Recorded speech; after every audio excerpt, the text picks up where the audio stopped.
गणानां त्वा गणपतिगं हवामहे कविं कवीनामुपमश्रवस्तमं ज्येष्ठराजं ब्रह्मणां ब्रह्मणस्पत आनशृण्वन्नोतिभिक्षीदसादनं प्रणो देवी सरस्वती वाजेभिर्वाजिनीवती दीनामवित्रयवतो गणेशाय नमः सरस्वत्यै नमः श्रीगुरुभ्यो नमः हरः ॐ श्रीमहागणाधिपतये नमः सदाशिवसमारम्भां श्रीकण्ठाराध्यमध्यमाम् अस्मदाचार्यपर्यन्तां वन्दे गुरुपरम्परां सदाशिवं शिवां स्कन्दं केशवं पद्मसम्भवं नन्दीश्वरं कुम्भयोनिं भरद्वाजात्रिगौतमान् नमोऽस्तु गुरवे नित्यं श्रीकण्ठशिवयोगिने श्रुतिसारशिवविशिष्टाद्वैत परभाष्यविदायिने जगद्गुरु श्रीरेणुकाचार्य मङ्गलं देहि प्रभो साम्ब शिवाय नमः साम्ब शिवाय नमः साम्ब शिवाय नमः. இன்னைக்கு நம்ம விபூதியோட மகிமையை பார்க்க போகிறோம். விபூதி அப்படிங்கிறது பார்த்தோன்னா உபனிஷத்துகள் புராணங்களில் பார்த்தோன்னா ரொம்ப விஸ்தாரித்து சொல்லப்படப்பட்டிருக்கு. பிருகஜாபால உபனிஷத்துன்னு ஒரு உபனிஷத்து இருக்குது. அந்த உபனிஷத்தில் விபூதி அப்படிங்கிறதுக்கு 5 பேர் இருக்குது. பஸ்ம, பசித, ரக்ஷ, க்ஷர, அப்புறம் விபூதி. 5 பேர் இருக்குது மொத்தமாக. பொதுவாக நீங்கள் பார்த்தீங்கன்னா சவுத்தில் பார்த்தீங்கன்னா சவுத் இந்தியாவில் பார்த்தீங்கன்னா விபூதின்னு சொல்லுவாள். நார்த் இந்தியாவுக்கு போனோன்னா பஸ்ம, ரக்ஷ அப்படின்னு சொல்லுவாள். பஸ்ம ஜாபால உபனிஷத்துன்னு ஒரு உபனிஷத்து இருக்குது. ஜாபால மகர்ஷி பார்த்தோன்னா அந்த பேரே சொல்கிறது பஸ்ம ஜாபால. பஸ்மத்தோட பார்த்தோன்னா மகிமையை எடுத்து பேசுகிறார். அதில் பஸ்மத்தை பார்த்தோன்னா உடம்புல விட்டுக்கிறதுக்கும் நெத்தியில் விட்டுக்கிறதுக்கும் என்ன ரூல்ஸ் அண்ட் ரெகுலேஷன்ஸ் அப்படிங்கிற மாதிரி அதில் சொல்லப்படப்படுறது. பிருகஜாபால உபனிஷத் கூட விபூதியை பற்றி பேசுறது. ருத்ராட்ச ஜாபால உபனிஷத் பேசுறது. காலாக்னி ருத்ர உபனிஷத் அதுவும் எடுத்து பேசுறது. அப்புறம் நீங்கள் பார்த்தீங்கன்னா ஸ்வேதாஸ்வதர உபனிஷத்தில் அத்தியாசிரம விரதம் வர்றது. அத்தியாசிரமிபியா பரமம் பவித்ரம். இந்த அத்தியாசிரம விரதம் அப்படிங்கிறது புராணங்களில் பார்த்தோன்னா உபபிரமணங்கள் இருக்குது. இது பார்த்தோன்னா இட் இஸ் அசோசியேட்டட் வித் பஸ்மதாரணம். அத்தியாசிரமம்னா என்னென்னா உடம்பு பூரா பஸ்மத்தை தரிச்சுண்டு நெத்தியிலையும் விபூதியை விட்டுண்டு ருத்ராட்சத்தை அணிஞ்சுண்டு அம்பாளையும் பரமசிவனையும் ஆத்மார்த்தமாக பூஜை பண்ணுறது தான் அத்தியாசிரம விரதம். அப்படி தான் புராணங்கள் எடுத்து காமிக்கிறது. உபபிரமணங்கள் இருக்குது. அதே கைவல்ய உபனிஷத்தில் அதே அத்தியாசிரம விரதம் வர்றது. முண்டக உபனிஷத்தில் சிரோவிரதம்னு வர்றது. காலாக்னி ருத்ர உபனிஷத்தில் ஷாம்பவ விரதம்னு வர்றது. அத்தர்வ சிரஸ் அதில் வர்றது. அத்தர்வ சிரஸ் உபனிஷத்தில் பஸ்மத்தோட மகிமையை பற்றி பேசுறது. அக்னிரிதி பஸ்ம, வாயுரிதி பஸ்ம, வியோமேதி பஸ்ம, ஜலமிதி பஸ்ம, ஸ்தலமிதி பஸ்மன்னு வர்றது.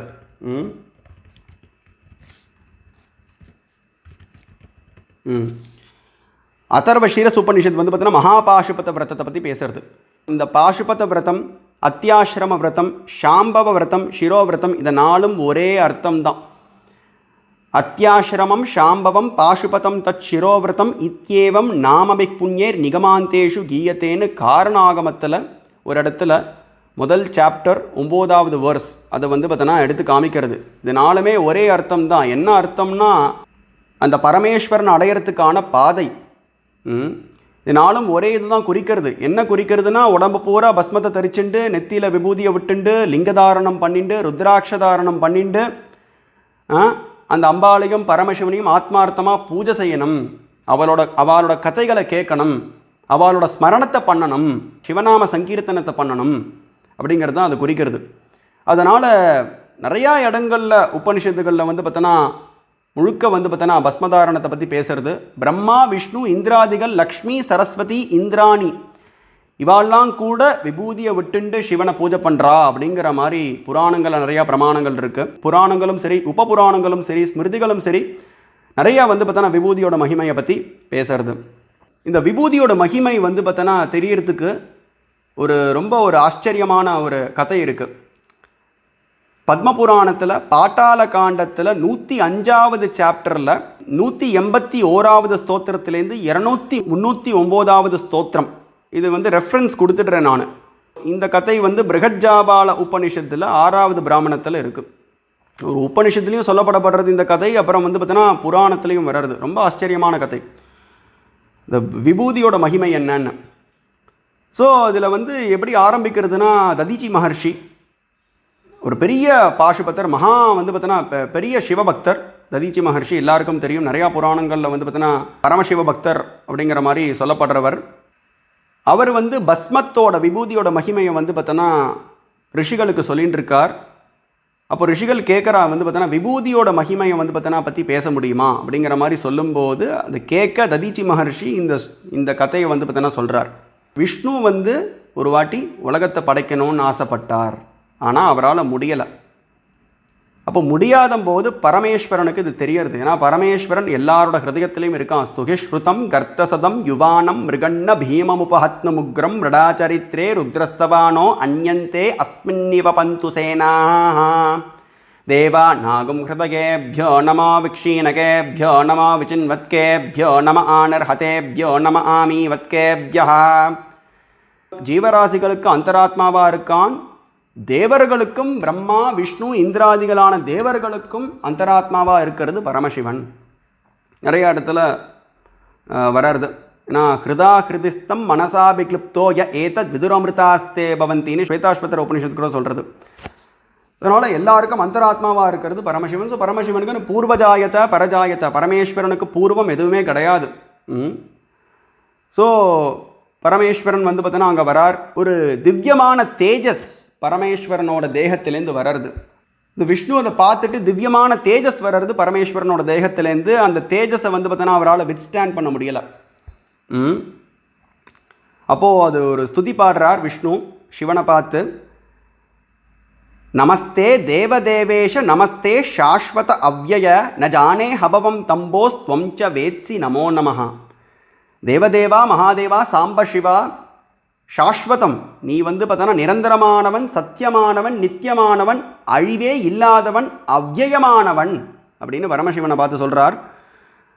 ஆனால் இது வரைக்கும் விஷ்ணுவுக்கு தெரியல யாருன்னு பரமசிவன் யாருன்னு தெரியல. ஏதோ பரமசிவன் தான் வந்திருக்கார் எதிரில் அப்படிங்கிற மாதிரி தெரியல. ஆனால் விஷ்ணு வந்து மாயையில் இருக்கார். மாயாம் து பிரகிருதம் வித்யாம் மாயினாம் து மகேஸ்வரம். ஸோ புல்லுலேருந்து விஷ்ணு வரைக்கும் அத்தனையும் வந்து பார்த்தோன்னா பரமேஸ்வரனோட மாயையால் கட்டுண்டு இருக்கா. அந்த மாயையை தாண்டி போகணும்னா பரமேஸ்வரனை சரணாகதி பண்ணாதான் உண்டு. அப்படி பண்ணுறதுனால மட்டுமே நம்மளுக்கு விமோச்சனம் கிடைக்கும். இப்போ விஷ்ணு வந்து சொல்கிறார், ந ஜானே ஹபவம் தம்போஸ் துவம் ச வேத்சி நமோ நமஹ. என்ன உனக்கு கண்டிப்பாக தெரியும் யாருன்னு, ஆனால் எனக்கு நீ யாருன்னு தெரியலை அப்படிங்கிற மாதிரி விஷ்ணு சொல்கிறார். அதுக்கப்புறம் பரமேஸ்வரனோட திவ்யமான ரூபத்தை வந்து பார்த்தோன்னா டிஸ்கிரைப் பண்ணுறார். பரமேஸ்வரனோட திருவடியிலேருந்து அவரோட முகம் வரைக்கும் அவரோட அழகை டிஸ்கிரைப் பண்ணுறார் விஷ்ணு. சுந்தரேஸ்வரன், சுந்தரபதி, சுந்தரநாதன், சுந்தரமுகன், அழகுக்கே ஈஸ்வரனானவன் பரமேஸ்வரன். அழகுக்கு ஈஸ்வரியானவள் பரமேஸ்வரி பராசக்தி, அழகுக்கு ஈஸ்வரனானவன் பரமசிவன். அப்போது வந்து அவரோட அழகை டிஸ்கிரைப் பண்ணுறார். ரொம்ப அழகாக இருக்குது அந்த ரொம்ப ரொம்ப அழகான டிஸ்கிரிப்ஷன்ஸ். இது வந்து பார்த்தோன்னா 3 கண்ணோடு இருக்கார். அப்புறம் முகம் வந்து பார்த்தோன்னா அப்படியே சுந்தர முகா. காமதேவன் வந்து பார்த்தீங்கன்னா அழகாக இருப்பார். ஆனால் கோட்டிக்கணக்கான காமதேவர்கள் வந்தால் எப்படி இருக்குமோ அப்பேற்பட்ட அழகாம் பரமசிவனோட அழகு. அப்போ அது அப்படியே ரொம்ப அழகாக டிஸ்கிரைப் பண்ணுறார் விஷ்ணு. அதை பண்ணிவிட்டு வந்து பார்த்தீங்கன்னா அப்போது அவருக்கு இன்னும் வந்து பார்த்தீங்கன்னா விஷ்ணுவால் சிவன் யாருன்னு ரெக்கக்னைஸ் பண்ண முடியலை. அப்போது பரமசிவன் சொல்கிறார், நான் உனக்கு ஞானத்தை கொடுக்குறேன் அப்படின்னு சொல்லிட்டு, மகா விபூதி தமிதி சிவபக்ஷசி ஸ்திதம் நகேநாதாய பிரணவேனாபி மந்திரிய காயத்ரியா பஞ்சாட்சரேனாபி மந்திரிய ஹரிமஸ்தகாத்ரேஷு சமர்ப்பயேத். அதாவது இந்த பிரணவ மந்திரமும் காயத்ரி மந்திரத்திலையும் பஞ்சாட்சர மந்திர தீட்சையை கொடுக்கிறார் விஷ்ணுவுக்கு. நான் பஞ்சாட்சர மந்திரம் அதுதான் தாரக மந்திரம். அதுக்கு சமமான ஒரு மந்திரம் கிடையாது. அந்த மிஞ்சின மந்திரம் ஒன்று கிடையவே கிடையாது. பஸ்மஜாபால உபனிஷத் சொல்கிறது தாரகோ அயம் பஞ்சாட்சரஹா. தாரக மந்திரம் அந்த பஞ்சாட்சர மந்திரம் தான், நமசிவாயங்கிற மந்திரம். வேதத்துக்கு மத்தியத்தில் வர்றது. சங்கராயச்ச மயஸ்கராயச்ச நமக் சிவாயச்ச சிவதராயச்ச அப்படின்னு ருத்ரம் சொல்கிறது. வேதத்துக்கு மத்தியத்தில் வர்றது அந்த மந்திரம், நமசிவாயங்கிற மந்திரம். அதுக்கு முன்னாடி பார்த்தோன்னா நமஸ்தாராயன்னு வர்றது. நமஸ்தாராய ருத்ரமே சொல்கிறது தாரகம்னா அது பரமசிவன் தான். அதர்வ சிக உபனிஷத்துலேயும் தாரகம் அப்படின்னு அது பரமசிவனுக்கு வர்றது. ஓம்காரம் பிரணவம் தாரகம் அப்படிங்கிற மாதிரி 3 பேர்கள் வர்றது அதர்வ சிரஸ் உபனிஷத்தில் பரமசிவனுக்கு. இந்த ஸ்தலங்கள் கூட நம்ம பார்க்குறோம். பிரணவேஸ்வரா, ஓம்காரேஸ்வரா, தாரகேஸ்வரா. அவனே ஜீவராசிகளுக்கு வந்து பார்த்தீங்கன்னா ஜனனம் மரணத்திலேருந்து விடுதலையை கொடுக்குறான். ஸோ அந்த பஞ்சாட்சர மந்திரம் தீட்சையை கொடுக்குறார் விஷ்ணுவுக்கு. அப்புறம் அவரே வந்து பார்த்தோன்னா அவரோட நக்கத்தினால விபூதியை எடுத்து விஷ்ணுவோட தலையிலையும் விஷ்ணுவோட தேகத்திலையும் வந்து பார்த்தோன்னா தடவி விடுறார் பரமசிவனே.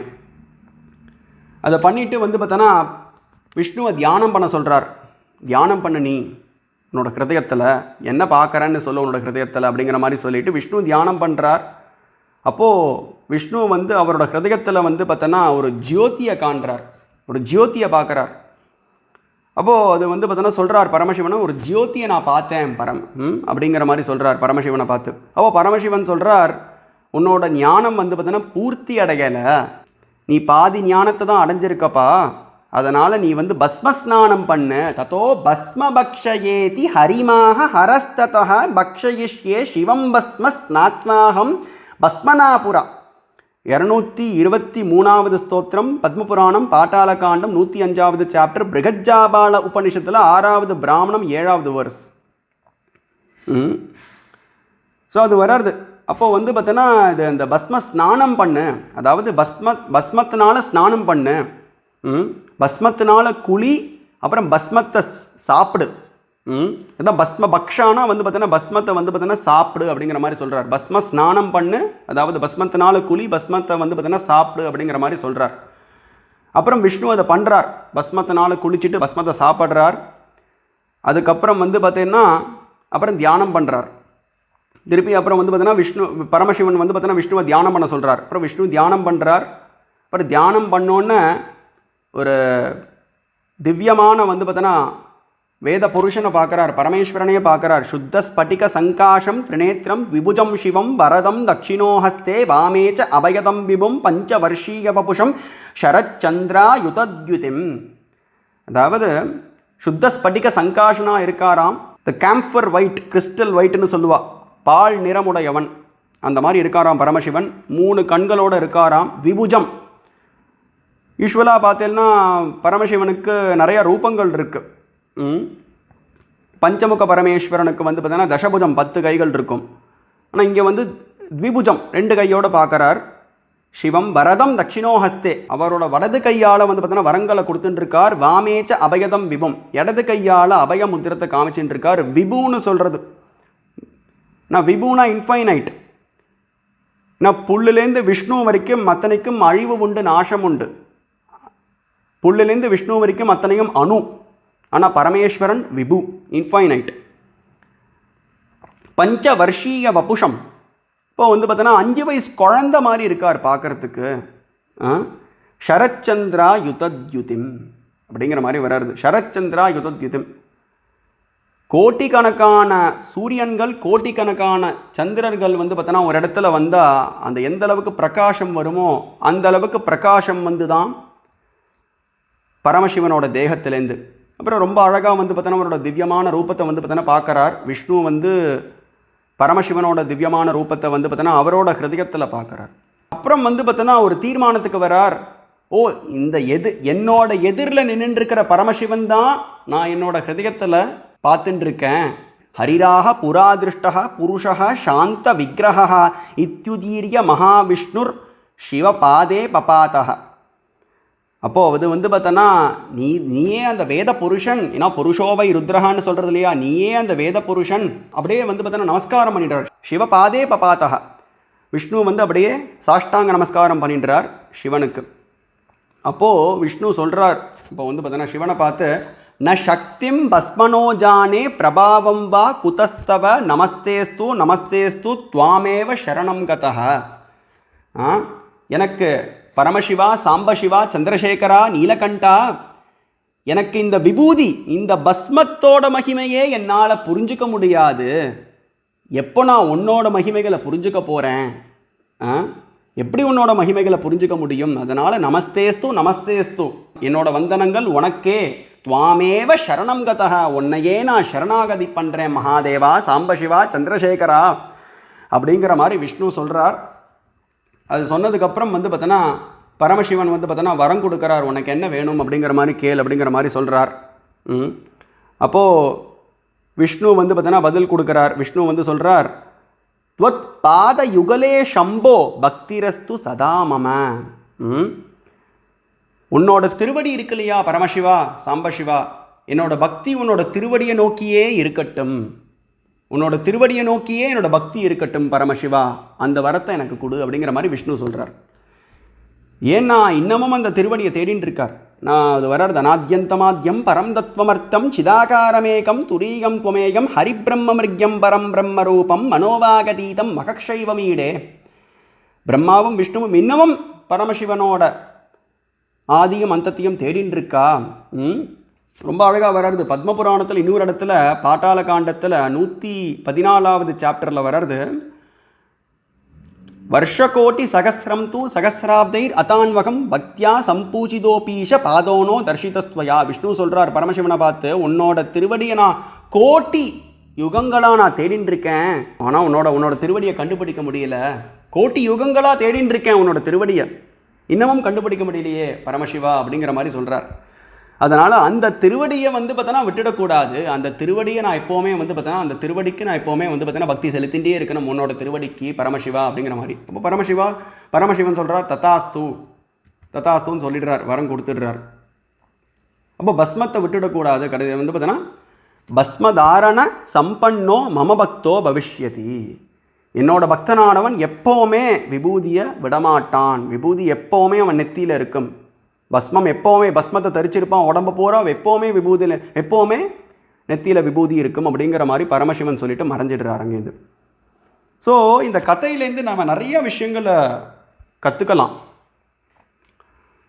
என்னென்னு பார்த்தோன்னா நிறையா வந்து பார்த்தோன்னா டேக்அவே பாயிண்ட்ஸ் இருக்குது. ஒன்று வந்து இந்த விபூதி அப்படிங்கிறது ரொம்ப ரொம்ப முக்கியமான விஷயம். தீயத்தேச்ச சிவஜானம் க்ஷீயத்தே பாஷபந்தனம். மனுஷ ஜென்மத்தோட குறிக்கோள் என்னென்னா மோட்சம். தெய்வம் யார், எனக்கும் தெய்வத்துக்கும் என்ன சம்பந்தம், அந்த தெய்வத்தை எப்படி சரணாகதி பண்ணுறது. அப்போது அந்த பரமேஸ்வரன் தான் சாக்ஷாத் எல்லாத்துக்கும் அதிபதியாக இருக்கிறவன், பிறப்பு இறப்பு இல்லாதவன், பிறப்பு இறப்பை தாண்டி இருக்கிறவன். அப்போது அந்த பிறப்பே இல்லாத ஸ்தானத்தை வந்து பார்த்தோன்னா அடையணும்னா அது பிறப்பே இல்லாதவனை தான் சரணாகதி பண்ணி ஆகணும். அதுவே பரமசிவன். ஸோ பரமசிவனை புரிஞ்சுக்கிறதுக்கு முதல் விஷயம் என்னன்னு பார்த்தோன்னா விபூதி. அந்த பஸ்மம், அந்த பஸ்மத்தை விட தீயத்தேச்ச சிவஜானம் க்ஷீயத்தே பாஷபந்தனம் யஸ்மாதத சமாக்கியாதா தீக்ஷேதீயம் விசக்ஷணைஹி. ஸோ தீக்ஷை அப்படிங்கிற தீக்ஷா அப்படிங்கிற அந்த வார்த்தைக்கே அர்த்தம் என்னன்னு பார்த்தா சிவஜானம். அந்த சிவஜானம் உண்டாகணும். அந்த சிவஜானம் உண்டானா மட்டுமே விமோச்சனம் அந்த ஜீவாத்மாவுக்கு, வேறு வழி கிடையாது. அப்போ தான் அந்த பாஷத்திலேருந்து ஜனனம் மரணத்திலேருந்து அது வந்து பார்த்தோன்னா விடுதலை பெறும். சிவஜானம் உண்டாகணும்னா விபூதி வந்து பார்த்தோன்னா பஸ்மத்தை தரிச்சுக்கணும்.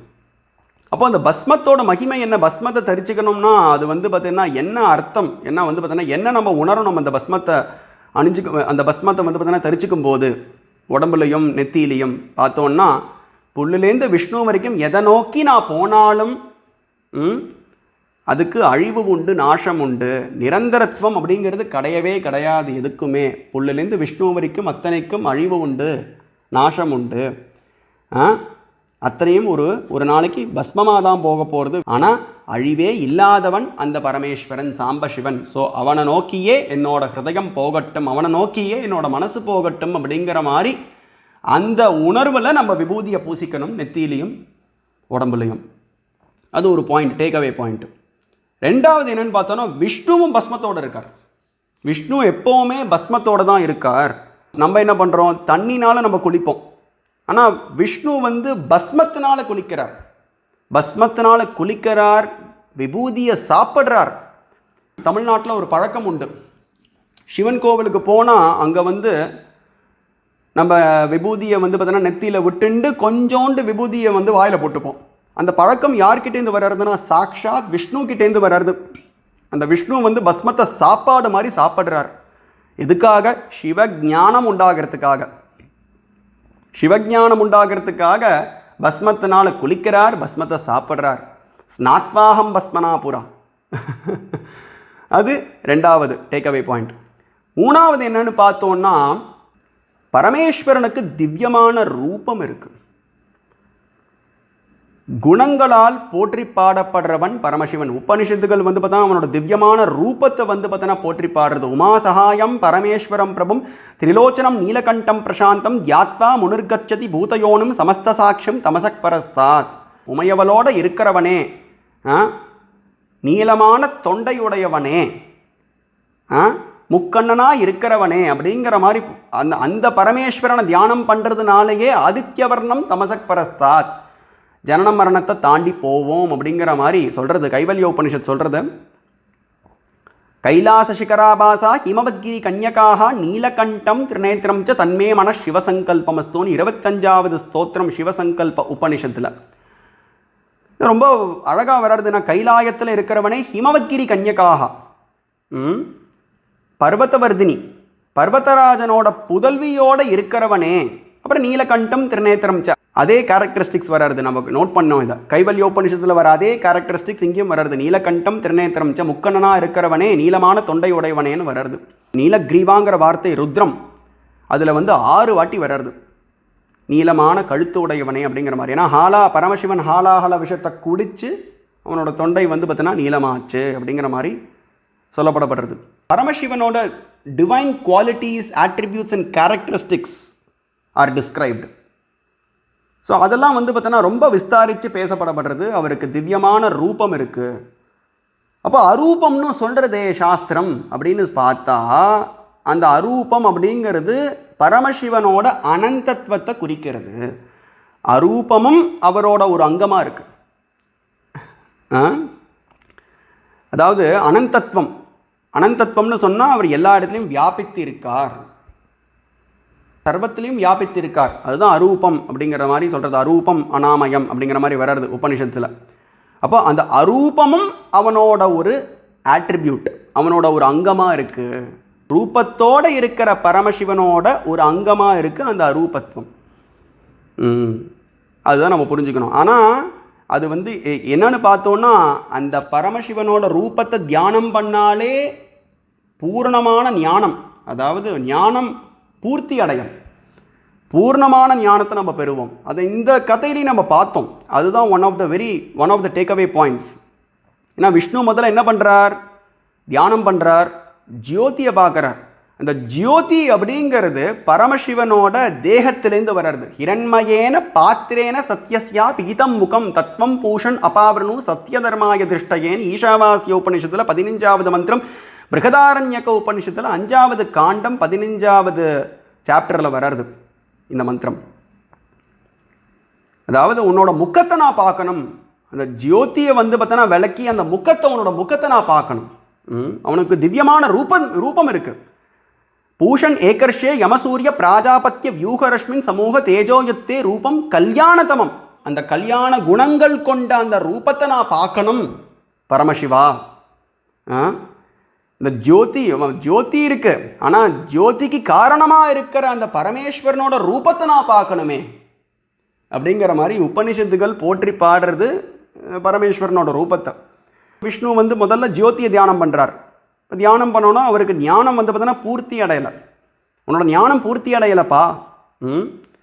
அப்போது பஸ்ம ஸ்நானம் பண்ணு, பஸ்மத்தை பார்த்தோன்னா சாப்பிடு அப்படிங்கிற மாதிரி சொல்கிறார். அப்போது எடுத்துட்டு அதுக்கப்புறம் திருப்பி விஷ்ணு தியானம் பண்ணுறார். அப்புறம் பரமேஸ்வரனோட திவ்யமான ரூபத்தை அவரோட ஹிருதயத்தில் காணும்போது தான் அவரோட ஞானம் பூர்த்தி அடைகிறது. அதனால் பரமேஸ்வரனுக்கு திவ்யமான ரூபம் இருக்குது. அதை நம்ம அந்த உபநிஷத்துக்கள் போற்றி பாடப்படுறது. அரூபம்னு சொல்கிறது, ஆனால் அந்த அரூபம் அப்படிங்கிறது அவரோட ஒரு ஆட்ரிபியூட். அந்த ரூபத்தோடு இருக்கிற பரமேஸ்வரனுக்கு அந்த அரூபம் அந்த அரூபத்துவம் அப்படிங்கிறது ஒரு அங்கமாக இருக்குது. நம்ம புரிஞ்சுக்கணும், அதுக்கு அப்படி புரிஞ்சுக்கணும். இன்னும் இது மாதிரி நிறையா பார்த்தோன்னா இந்த மாதிரி லெக்சர்ஸ் நான் கொடுப்பேன். ஸோ உங்களுக்கு பார்த்தோன்னா இந்த லெக்சர் பிடிச்சிருந்தா லைக் பண்ணுங்க, காமெண்ட் பண்ணுங்க, சப்ஸ்கிரைப் பண்ணுங்க. தேங்க்யூ. यदक्षरपदभृष्टं मात्राहीनं तु यद्भवेत् तत्सर्वं क्षम्यतां देव परमेश्वर नमोऽस्तु ते विसर्गबिन्दुमात्राणि पदपादाक्षराणि च न्यूनानि चातिरिक्तानि क्षमस्व परमेश्वर अपराधसहस्राणि क्रियन्ते हर्निशं मया दासोऽयमिति मां मत्वा क्षमस्व परमेश्वर अन्यथा शरणं नास्ति त्वमेव शरणं मम तस्मात् कारुण्यभावेन रक्ष रक्ष महेश्वरी अन्यथा शरणं नास्ति त्वमेव शरणं मम तस्मात् कारुण्यभावेन रक्ष रक्ष महेश्वर एतत् सर्वं श्री उमामहेश्वर परब्रह्मार्पणमस्तु ललिताम्बिके सांब शिवार्पणमस्तु करचरणकृतं वाक्कायजं कर्मजं वा श्रवणनयनजं वा मानसं वा अपराधं विहितम् अविहितं वा सर्वम् एतत् क्षमस्व जय जय करुणा अब्दे श्रीमहादेव शम्भो माता च पार्वती देवी पिता देवो महेश्वर बन्धवा शिवभक्तांश्च स्वदेशो भुवनत्रयं सांब शिवाय नमः सांब शिवाय नमः सांब शिवाय नमः।